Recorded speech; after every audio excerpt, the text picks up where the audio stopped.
მოკლედ და ლაკონურად თეთრი კვადრატის სტუმარია მსახიობი ეკა ჩავლეიშვილი. აბა სულ არ მიგრძნი ახლა იქ რო ვიყავი რომ ვაიმე დედალისია მიკანდები და ვაიმე გაოცებული ვარებით როგორ შვიდად ყვებით ამან. თან მეც არ ვარ ის მასტერ აუ მოდებს სურათი გადავიღო და რაღაც ეგეთი რაღაცები არ მახასიათებ. ახლა თუ გინდათ ცოტა სცენარს მოგიყვე. გინდა. მოდი იყოს ქართველი, რადგან ქართველი ვთამაშობთ. გაგთანხმდა? მაცალე ჯერ სათხარ კაცო. ჟუჟუ დაუძახებენ მეთქი ხოწვი მამოვიდა დიდი მინდორი და ნამა. ამას არ ველოდი 10 ჯერ მეტი გააკეთეო სცენარი შეცვალო. ერთი სული გვაქვს როდის ვნახავთ. ანუ რაღაც სიგიჟეები დამემართა. სცენარი დეტექტივია? მე მოვკვდი რაც თავარია. ჩვენს მაყურებელსაც დაიმართება ახლა სიგიჟეები. გაგიმარჯოთ. თქვენ ხართ ადამიანი, რომელიც ვაღატყვება. ეგეთი ვარ. რაღაცა მე მგონი ამასაც კომუნიკაციის- თამაშობ. My beautiful girls, თინიკო. ეს მაგიჟებს რო ფილმში და ჩემი სახელი ვთქვი. მართლა არ ველოდი ყველაფერს, რასაც ახლა გვიყვებით და შოქში ვარ და ძალიან ვამაყობ ამ ყველაფრით. ქათ, საიმონ, ქათ, აღარ შემიძლია მეთქი. აი, მე და ეს არჩება ფილმში. მეც დამაკვრევინე. დაუკრა. აბა აი ახლა უკვე ისეთი ნიშა გაქვთ, რომ ვფიქრობ ყველა გენდობათ. ნებისმიერი რეჟისორი ის იქნება უცხოელი თუ ქართველი, როცა იცის რომ მთავარ როლზე ყავს ეკა ჩავლეიშვილი, ყველაფერი იქნება კარგად. თუმცა აქამდე ხო თქვენ გზა გაიარეთ, ხო? მოდით აი ამ გზაზეც გვიამბეთ. იყო თუ არა მომენტი ხელის ჩაქნევის, იმის განცდის, რომ არა, ეს რაღაცა უცნება, დიდ კინოში მონაწილეობის წარსულს ჩაბარდა, რაღაცა სხვა რამეს ხომ არ მოუკიდო ხელი. იყო ესეთი მომენტები? არა, არასოდეს არ ყოფილა. მე სულ მინდოდა მსახიობობა. 3 წელი ვაბარებდი. რო ჩავაბარე, ვერ ბათუმის თეატრში, სულ ბათუმის თეატრში ვიყავი, ანუ სხვაგან არსად არ მიმუშავე. ხო და რა თქმა უნდა, იყო პერიოდები, რომ ძალიან მინდოდა იმ ტელევიზორში გამოვჩენილიყავ. იმიტომ რომ შვილები რო გამიჩნდა და აი თეორიულად იცოდნენ რომ დედა არის მსახიობი, მაგრამ სცენაზე ნანახი არ ყავდათ. პომადა უნდა წავისვა თუ ჩიმიშრება. კი, არ არის პრობლემა. ხო და არც სცენაზე და არც ტელევიზორში? არა, ხო, არსად არ ვჩამდი. ხო იყო პერიოდი, ასლანის პერიოდი, მერე კიდე რაღაც პერიოდი და აი გოგა თავაძე რომ მოვიდა თეატრში. დიახ. 8 წელი იყო. მაშინ მივხვდი თურმე რატომ მინდოდა ეს პროფესია და საერთოდ რომ ვერ წარმოვიდგენდი ისეთი თვისებები ამოქაჩა ჩემგან და მივხვდი რომ დიახაც ეს პროფესია მინდა და ამ პროფესიაში უნდა ვიყო. და სულ მინდოდა ფილმში გადაღება, მაგრამ ნუ არ მიღებდნენ და ეხლა იმ გადაცემაში კი მაქვს რომ ხო იცი ოთარის სიკვდილში როგორ მოხვდი. და მერეკეს თქვენ მთავარ როლში უნდათ გადაგიღონ. აი ზუსტად ეს სიცილი. ვიცი ეს ამბავი, მაგრამ თუ კიდეთ კიდევ ერთხელ მოვყვეთ, იმ მიმართულებით მოვყვეთ, რომ სიურპრიზები შეიძლება ნებისმიერ დროს მოხდეს. ხო, აი ჩემ ცხოვრებაში ძალიან ბევრი სიურპრიზი ხდება. სიურპრიზი ქვია თუ აი რომ დაგაბერთხავს ღმერთი თავზე. მოულოდნელი უდიდესი წარმატება, სიხარული, როცა არელი არ გიგმავ, არ ელოდები. ხო, თან მეც ვერ ვარ, აი არ ვარ ის მასტირო კასტინგებზე დავდივარ კი არა, სულ თბილისი ბათუმი ვიყავი ასე. ხო და ვერასდროს ვერ უხერხებდი იმ დროს, რომ ჩამოვიდოდი ბათუმში, თბილისში იყო კასტინგი და არსად არ იყო ეს ჩემი სურათი, ვაფშე არც იცოდნენ ვინ ვიყავ. ხო და ის შემთხვევით მოხდა ყველაფერი, რომ ოთარის სიკვდილში ხო ასე Facebook-ში დამინახა 50 კაცში და ეს მინდაო. ეს მინდა, თქვა საერთოდ არ იცოდა რომ მსახიობი ვიყავი, ხო?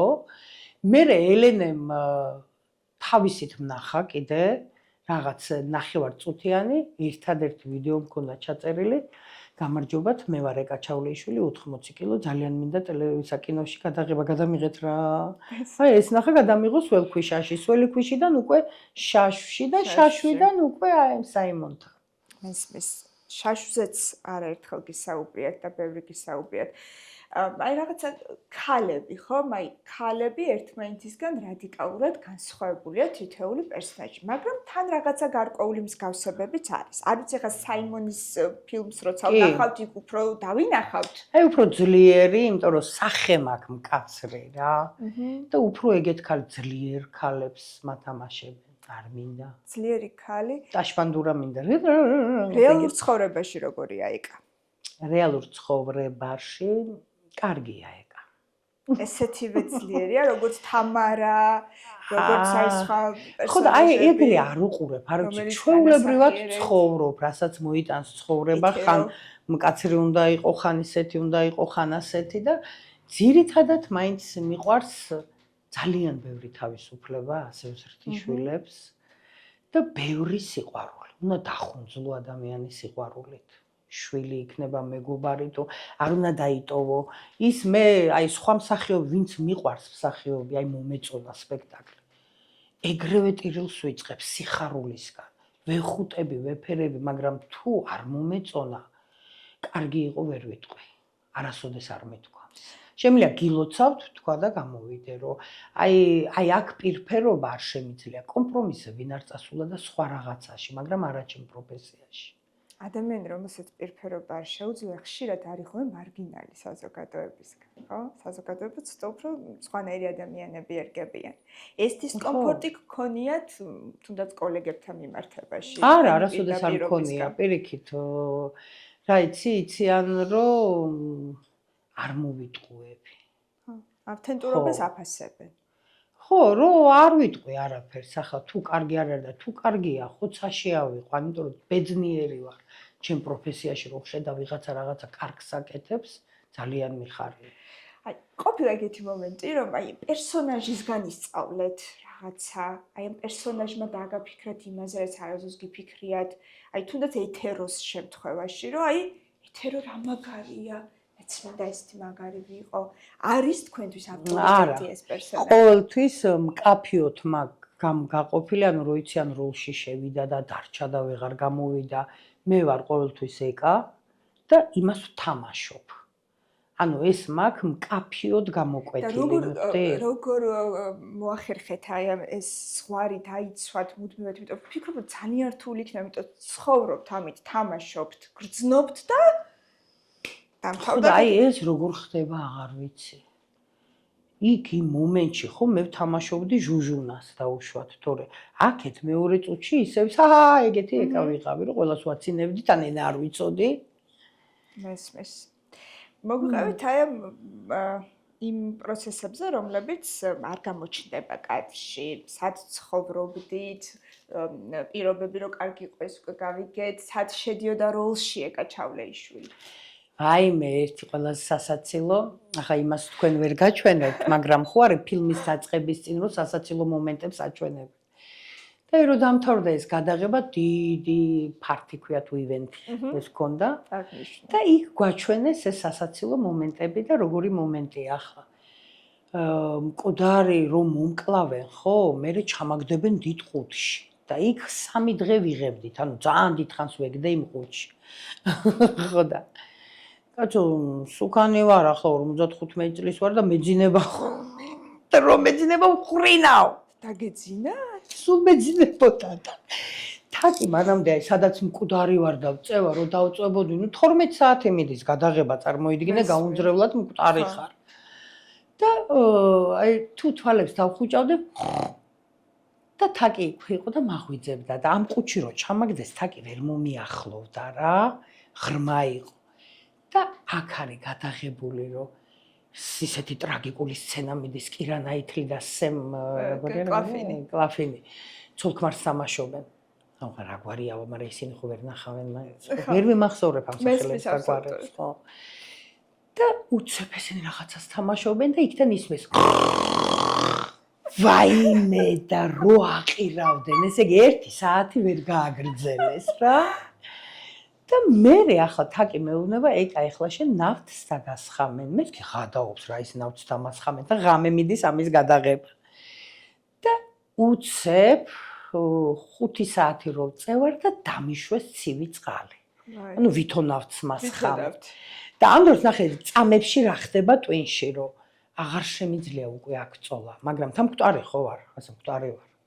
და ეს ცივი მესხმება და როგორ გინდა თავი შეიკავრო სახეზე არ გამოხატო რომ შენ გცივა ძალიან და ცუდად ხარ, ბოლომდე ვითამაშე მკვდარი მოკლე. მერე ხო გამოწვევა არის რა, ესე მგონი. ხო, მერე გამაქცუნეს უცებ ცხელი შხაპი და აბა რაღაცა რომ ცივი წყალი წარმოიდგინე და ამიშვეს ასე. თამამ სცენებზე აუცილებლად უნდა გკითხოთ. არსებობს ერთგვარი არ ვიცი სტიგმა, საზოგადოებისგან განკიცხვის მომენტი, რომ დღესაც 21 საუკუნეში, როდესაც მსახიობი თამაშობს თამამ სცენას. მაშინ როცა ვიცით ასე რაციონალურად, რომ შემადგენელი ნაწილი ამ პროფესიის, ხან ისეთი უნდა ვიყოთ, ხან ასეთი, სწორედ ეგ არის გარდასახვარი, სხვადასხვა პერსონაჟს უნდა გარდაისახოთ, იგრძნოთ ის თამამის სცენის მთელი განცდები, ემოციები მიიტანოთ მაყურებლამდე, მაგრამ ეს რაღაცა მაინც გვიყვარს, რომ აი ეს როგორ, რანაირ თუ აღარ არის. არა, აღარ კი არა, არც ყოფილა. ნახე მე რომ ვამბობ, რომ არანორმალურად მიყვარს ჩემი პროფესია, იქ არავის არ აქვს უფლება ჩაერიოს და რაღაცა მიმიტითოს, რომ ეს ასე არ გააკეთო, ის ისე არ გააკეთო. მე თუ თვლი საჭიროდ, რომ ეს როლს სჭირდება, აუცილებლად გავაკეთებ. აი ეს სიტყვაც რომ გავაკეთებ რა, მე როლს ვთამაშობ. ხო, აი ეგ. ხო და არასოდეს არ მაინტერესებდა სხვების აზრი. თუმცა იყო ეს რეზონანსი? ხო და ჩემამდე არ მოდის იცი ეგეთი რამეები. როცა აი თუ შენ რაღაცაზე კომპლექსები, ვაიმე ჩემზე რა სიტყვა, მაშინ მოვა შენამდე ეს ამბები და შენ თუ კიდია სხვა რას ფიქრობს. სხვაც აღარ ლაპარაკობს უკვე. შენ თვითონ არ უნდა დაიძაბო ამაზე რა. მე ვემსახურები ჩემ პროფესიას. რაში მაინტერესებს ახლა ჭიჭიკომ რა თქვა ჩემზე და გინდა შოთამ. თუმცა როგორ რეაგირებთ მაინც კინოკრიტიკოსების რეცენზიებზე? თუნდაც პოზიტიურზე, ან იგივე რაღაცა თუ კრიტიკული ჟღერდება სადმე? რა იცი ახლა მიცნობს ხალხი და თავისქება რო არ ვიცი კი იცით და არასოდეს კრიტიკული არ ყოფილა და უარყოფითი. ერთადერთი უარყოფითი იყო ვიღაც ქალმა დაწერა რას გავს კაცო ეს რამ სისქეაო ჩემზე და აბა მე ვთხარი მეც არ მომწონს ჩემი თავი მეთქი მარტო იმას უპასუხე რა ხო და აი გამოჩნდა არმია ქალებს რომ ჩვენ მაგას ჩავქოლავ და ჩვენ შენი ფანები ვარ და ის ფანები წავშალე ყველა და ის ქალი დავიტოვე მეგობრებში მეშინია ფანების რაღაც ძალიან რომ შეგეთხლიშებიან მე კარგს არაფერს არ უნდა ელოდო მესმის. აი ამ კონდიციამდე როგორ მიხვედით აი ახლა რაზეც საუბრობთ, იმიტომ რომ ძალიან რთულია გაიმიჯნო საზოგადოების აზრს, მით უმეტეს მაშინ, როცა პოპულარული მსახიობი ხარ და დარჩებ 7 ნიშაში. რაღაც აი თავიდანვე ასე იყავით თუ გამოცდილებამ გასწავლათ? ხო და რა დიდი გამოცდილება მაქვს ახლა სამ ფილმში ვარ სულ გადაღებული. თუმცა სამივე იყო ძალიან მე მგონი უფრო ცხოვრება. შეიძლება ეს, რომ ნახე აი კიბეებზე ნელ-ნელა ადიხარ და ჩემ შემთხვევაში მოხდა აქედან პირდაპირ მწვერვალზე აღმოჩნდა. ხო, მით უმეტეს. ხო, შემთხვევით მოხდა, ასე და გავამართლე იმ მწვერვალზე, რამაც მოიტანა მეორე ფილმი, მესამე ფილმი და შეიძლება ამიტომაც მაქვს, რომ დიდად არ მაინტერესებს სხვების აზრი. მე ვიყო მართალი ჩემ პროფესიასთან და ჩემ როლთან და არც შემიძლია გახალტურება. ბოლომდე გულითადად უდგებით. წარმატებას უნდა ტარება, ასე მგონია. ძალიან ძნელია, კი. აი ამ სირთულეზე გვესაუბრეთ. ასე მგონია რომ რაღაც გამადიდებელი ლუპით გაკვირდებათ უკვე საზოგადოება. და რა იცი, დღემდე მიკვირს, აი ქუჩაში არ არსებობს რო გავი, მე თქვენ მიყვარხართ ვინაა, კაცო, ვფიქრობ. იმიტომ რომ ყველას გვიყვარხართ. ხო და ნახე, ამას როცა მე თვითონ ვარ სახლში ჩამჯდარი ადამიანი. ძალიან იშვიათად გავდივარ, მაღაზიაშიც კი არ გავდივარ. სულ სახლში ვარ და აი ხანდახან რო გავალ და უცებ ამხელა ყურა, მიყვარხარ, ვაიმე რა მაგარია. იტენები ამ სიყვარულით სიტფოთი და მე ასმაგად გასცემ. ის წარმატების ტარების საკითხს დავუბრუნდეთ. თავად თუ გქონიათ ესეთი განცდა, რომ აი ამდენს მივაღწიე, რა მნიშვნელოვანი პერსონაჟები განვასახიერე და იქნებ ეს არის ჩემი მაქსიმუმი. ანუ საკუთარ თავთან ეს შეჯიბრის მომენტი. აი როგორ ვაჯობო ახლა იმ ეთეროს, როგორ ვაჯობო იმ ჟუჟუნას, როცა თამასა მაღალია ძალიან უკვე. ნახე, ამდერამეს მივაღწიე, უკვე არ მომწონს, ასე არ ვფიქრობ მე. ხო. აი ეგ არის ცხოვრება მომცა რაღაცა, თუ ავიღე, ჩავდებ მაქსიმუმს. მერე დავუშვათ ფილმები რომ მინახავს ოთარი სიკვდილით და შაშვიც, ხო? მერე მიფიქრია რომ აი აქ ამას გავაკეთებდი, იქ იმას გავაკეთებდი, მაგრამ აი პირველ ნახვაზე მერე ამას ვხსნი. იმიტომ რომ მე არ ვარ ეჭვიანი რა შემთხვევაში. თუ ვენდობი რეჟისორს, იმას რა ქვია, იმაშიც არ ვიხედები, რა ქვია იმას. კამერა თუ კადრი? ხო, ანუ ნეტა როგორ გავაკეთე, იმიტომ რომ ის აუცილებლად გამაფუჭებს. ახლა მე თვითონ არ მომწონს ჩემი პროფილი. რო ვიცი, ნახე ცხვირი მეღუნება ასე. გიჟდები ისე არ მომწონს. მე პირიქით ძალიან მომწონს. ხო, არა, სხვას მოწონს რა, მე რა არ მომწონს ჩემ თავში, ხო? მე არ მომწონს ქედი მაქვს აქ, ღიპი მაქვს და ასე ხო არ უყურებ. იმ ადამიანმა აგირჩია ეთეროს დიახაც ასეთი ცხვირი აქვს, ასეთი ქედი აქვს და მე რო იქ შევხედო, იქ ეკას დავინახავ. და უკვე რაღაცები დამეწყება, ვაიმე ცოტა ამ პროფილი და ამიტომ საერთოდ არ მაინტერესებს რა, ჩემი სარკე არის რეჟისორი. იმას თუ მოწონს, ეგ არის ყველაფერი რა. როგორ უნდა მოიპოვოს რეჟისორმა ეკა ჩავლეიშვილის ნდობა? რა თვისებები უნდა ჰქონდეს ამ ადამიანს? აი ახლა ეკა ჩავლეიშვილის ნდობა მართლა არ ვიყო ვიღაცა. რა უნდა როგორც მე ვარ პროფესიონალი, ხო ისიც უნდა იყოს ისეთი და სიგიჟემდე უნდა უყვარდეს მისი საქმე. და აი რაღაცა თუ არ გამოდის, მივაფუჩეჩოთ, დამთავრებულია, იმასთან აღარ მინდა ურთიერთობა. ბოლომდე უნდა ქნას, რომ სანამ იმას არ გააკეთებს, რაც ჩაფიქრებული აქვს. აი ხშირად ხდება ხოლმე, თუ კი ფილმი არ გაამართლებს, მაშინ რომ მსახიობისკენ გაიშვერენ ხოლმე თითს, რომ აი რაღაც მსახიობი შეეშალა, მისი სისუსტე იყო. ზოგადად როგორ არის ეს პასუხისმგებლობა იერარქიულად გადანაწილებული კინოში, ესეც საინტერესოა. რეჟისორზეა მთელი რიგი პასუხისმგებლობა, ის თუ მსახიობი ვერ შევიდა როლში, ვერ ჩაჯდა, ვერ შეითვისა. ეგეც რეჟისორის ბრალია, იმიტომ რომ თავიდანვე არ არჩია სწორი მსახიობი და თუ არჩია, მე იმასთან ბოლომდე არ დაიხარჯა და ბოლომდე არ გააგებია, რა უნდა გაეკეთებია. როცა ნიჭიერ არტისტზე ახლა ლაპარაკი რა, რომ დაუშვათ რომ გიფიქრია კაცო, ეს ხო მაგარია, ეს ამას გააკეთებდა. ნუ რეჟისორის ბრალია თუ ვერ გააკეთა. რა არის მნიშვნელოვანი იმისთვის, რომ არტისტი ჩამოყალიბდეს? საკმარისი არის თუ არა ის 4 წლიანი უმაღლესი განათლება, ლექციებზე სიარული, რაღაც სტუდენტურ სპექტაკლებში მონაწილეობა, თუ მუდმივად თვითგანვითარების პროცესში უნდა იყოს ადამიანი და ეს სკოლა არის სამუდამო სკოლა მსახიობისთვის. რა ვიცი, მე მგონი ყველაზე დიდი სკოლა არის ცხოვრება. რომ შეიძლება სულ არ ისწავლო თეატრალურში და ისეთი მაგარი როლი ითამაშო, იმიტომ რომ ტიპაჟურად, აი კინოს შემთხვევაში, თეატრში არ ამგონია. თეატრში უნდა იყო მაინც ის 4 წელი უნდა კონდეს გავლილი, რომ ელემენტარული ანიდაბანი იცოდე ამ პროფესიის და კინო მაინც სხვა რამეა. კინო უფრო ახლა მეც ხო ტიპაჟურად შემარჩიეს. რომ ზუსტად შაშვში როგორიც ვარ, ისეთი ტიპაჟი უნდა ამ ფილმში. თქვენ მოგწონთ ეს, იმიტომ მე მომისმენია ბევრი მსახიობისგან, რომ მაინც ბოლოდროინდელი ტენდენცია რაც არის. მიუხედავად იმისა, რომ იქამდეც იყო კინემატოგრაფში, რომ აი მოყვარული მსახიობები და უბრალოდ ტიპაჟურად შერჩეული ადამიანები, ანუ არაპროფესიონალი მსახიობები, კუსტურიცასაც ყავდა, იყო იქ ნეორეალიზმის პერიოდში იტალიურ კინოში, რომ აი რაღაცა ქუჩიდან მოყვანილი ადამიანი, იმიტომ ტიპაჟი იყო ესეთი. მაგრამ არსებობს ისეთი კონტროვერსიული შეხედულებაც პროფესიონალი მსახიობებისგან, რომ აბა მაშინ რაღაცով სწავლობთ. მაინც საჭიროა რაღაცა საფუძველი იცოდეს ადამიანმა მანევრირების და ესე უცებ ჰაერიდან მოსული ვერ შევა, ვერ განახორციელებს. კინოში განახორციელებს, მაგრამ რატომ სწავლობთ? იმიტომ რომ თეატრში ვიყოთ. თეატრი სიგიჟემდე მიყვარს და თუ არ ვისწავლიდი, ისე თეატრში რანაირად ვიქნებოდი, ხო? ანუ თეატრში შეუძლებელია. შეუძლებელი არაფერი არ არის პრინციპში რა, შეუძლებელი ვიცი არტისტები ახლა ბათუმის თეატრშიც საერთოდ არ დაუმთავრებიათ, მაგრამ გენიალურები იყვნენ. რა თქმა უნდა არ ჩამოვთვლე. აი თვითონ სწორი ადამიანი უნდა ნახო ცხოვრებაში, მსახიობის შემთხვევაში რეჟისორი, ყველაფერში მეგობარიც, შეყვარებულიც, ქმარიც, სწორ ადამიანს თუ შეხვდები, ხო, იქ უკვე წესები და კანონები აღარ არის რა. თავისით მიდის ყველაფერი, როგორც პურზე გადაუსვი კარაკი და აღარ ეკითხები, რომ ეს კარაკი რამდენ პროცენტიანია, 82-ია, სპრედი ხო არ არის.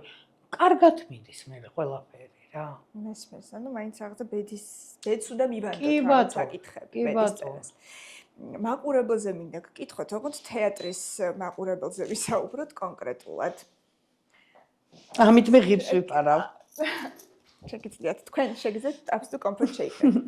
რამდენ გვაქვს კულტურა თეატრში ქცევის, მოქცევის. ვიცავთ სიჩუმეს? ისმის თუ არა სცენაზე ერთი თითოეული დეტალი, რაც ჩვენ უმნიშვნელო გგონია და სადღაც ჩურჩულებს და ტელეფონზე ვლაპარაკობთ და ვიღაცა ნერვიულად ფეხს ათამაშებს. არა, მე არ მესმის. სცენაზე როცა გამოვდივარ, ის არის ჩემთვის ჩაბნელებული დარბაზი, ოღონდ ხალხით სავსე, იმიტომ რომ იმ ენერგიებს ვგრძნობ, რა თქმა უნდა, მაგრამ მაყურებელს არ უყურებ ასე და გააჩნია რამდენად ჩართული ხარ. თუ არ ხარ ჩართული, ის ტელეფონის არის გესმის, ყველაფერი გესმის ალბათ, მაგრამ ნახე, საუკეთესო შემთხვევაში რას ვფიქრობ, იცი რომ თუ სცენაზე ძალიან მაგარი რამე ხდება, ხო? ის უზრდელი მაყურებელიც გამურთავს ტელეფონს, რომ ხვდება, რომ იქ უფრო მაგარია და არა TikTok-ზე ახლა ვინ რაქნა. მესმის. თუნდაც რეაქციების მოლოდინიც არა გაქვთ, აი დავშვით კომედიას როცა თამაშობთ და აი ამ რეპლიკის მერე სასურველია იყოს სიცილი, რაღაცა რეაქცია მაყურებლისგან. რა ვიცი, ეგეთ რამებზე არ ვფიქრობ. თუ იქნება კარგია და თუ არ იქნება, ესე იგი ცუდად წავიდა სპექტაკლი, ან ცუდად არის დადგმული, ან ცუდად ვითამაშე. აბსოლუტურად მესმის. მაინც მინდა გკითხოთ, ესე რაღაცა რამდენიმე კითხვა, რამდენიმე რჩევა ახალ თაობას იმასთან დაკავშირებით, როგორ განავითარონ საკუთარ თავში რეალური არტისტი, როცა სურთ რომ აი ამ პროფესიაში ამოყონ თავი. რა იქნება ის მთავარი წინაღობები, რაც თითოეულმა მათგანმა უნდა გადალახოს იმისთვის, რომ შეიძლება მწვერვალებს ვერ მიაღწიოს და შეიძლება რაღაც მომიცეთ გადაიფიქროს კიდეც და სხვა პროფესიისკენ აიღოს გეზი, მაგრამ ეს არის ის სახადი, რაც ყველა არტისტმა უნდა მოიხადოს. რჩევების მიცემა არ თქვენი მეხერხება. გამოცდილება. ხო, ერთადერთი, რასაც ჩემშულებს ვეუბნები, იგივეს ვიტყვი დაუშვათ, რომ თუ რამეს აირჩევ, ძალიან უნდა გიყვარდეს და სიყვარული გაგაკეთებიებს თვითონ გასწავლის ამ საქმისადმი სიყვარული, როგორ მოეპყრო ამ საქმეს. მეტი არ ვიცი, რომ აი კასტინგებზე მიდით, ასე ქენით, ისე ქენით, არ ვიცი ეს რჩევები, იმიტომ რომ ჩემ შემთხვევაში ხო არ იყო ეს. ასე მიდის ცხოვრება და მივყვები და ცუდი რამეები თუ მემართება, კარგი რამეებიც აი მემართება. ცუდები გავიხსენოთ ახლა გადასაღებ მოედანზე. თქვით ფილტვების ანთება ფილტვების დამემართა. ანთება ვახსენე და მახსოვს რომ ეთეროსაც როცა ასრულებდით ჩაშაში მაყვალში იქაც გქონდათ იქ ფეხი მოვიტეხე. თავგადასავლები. კი, ყველგან მემართება.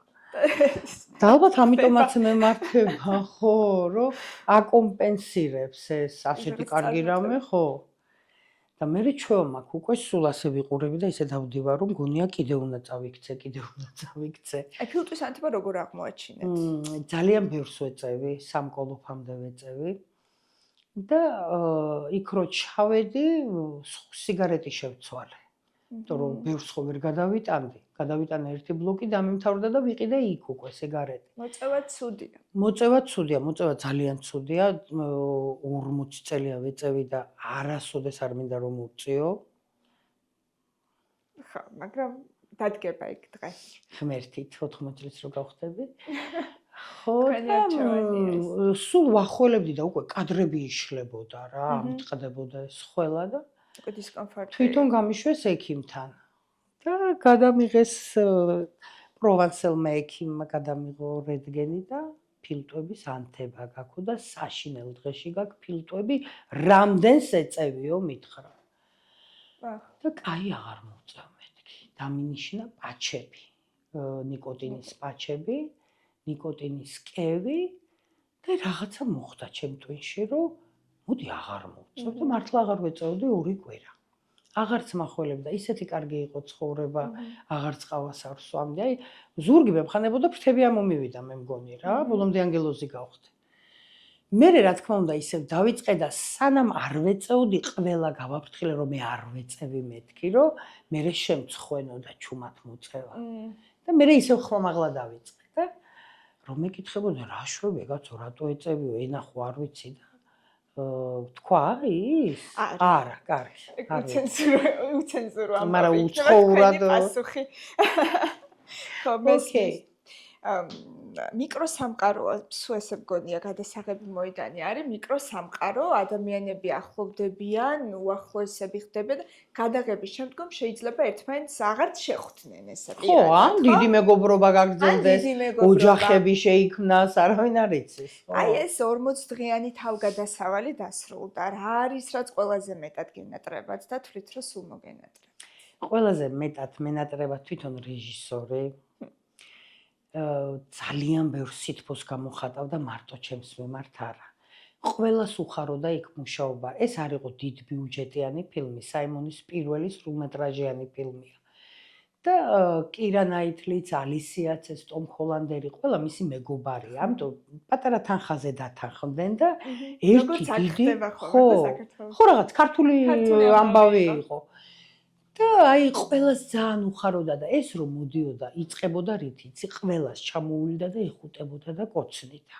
საიმონი რო ეგრევე სიყვარულს მოაფრქვევდა და მთელი დღე სიყვარულით მიდიოდა მე. საიმონ ვუდსი არის მაგალითი რეჟისორის, რომელმაც ეს თბილი კორპორატიული კულტურა შემოიტანა გადასაღებ მოედანზე, ხო? და ყველა რეჟისორს თავისი მიდგომა აქვს, ზოგი მეტად მკაცრია და ასე აღწევს შედეგს, ზოგი მეტად თბილია და ასე ურჩევნია.